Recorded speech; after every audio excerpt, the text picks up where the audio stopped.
Hello, I'm Amelia, and today I'm showing you how easy it is to install a GROHE QuickFix kitchen faucet using GROHE Start as an example here. It sounds complicated, but it's not. An important note beforehand, this installation also applies to many other models, even if your model looks completely different. And one more thing, of course you should turn off the water before installation. So, let's get started.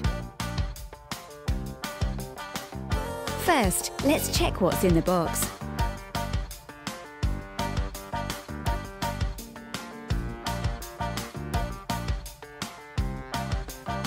Of course, it doesn't hurt to take a look at the enclosed assembly instructions.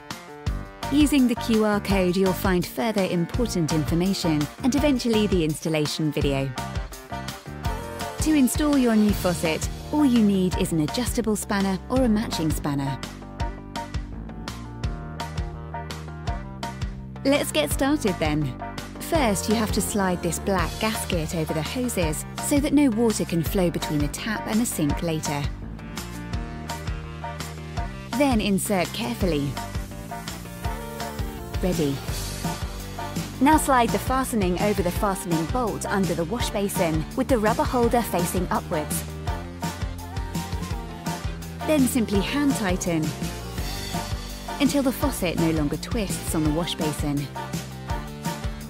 Next, it's the flexible connection hoses' turn.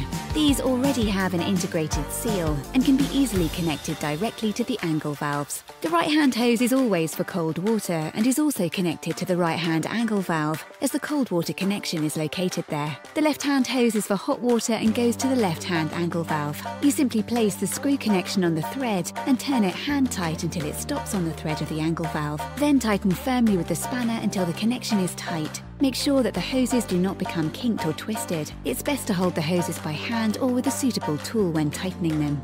Super! Is the water flowing? Now slowly open the angle valves and check that everything is tight. Here's a little tip. First turn the angle valves all the way to the left and then back again a half or quarter turn. The valves can then also be operated very easily in the future.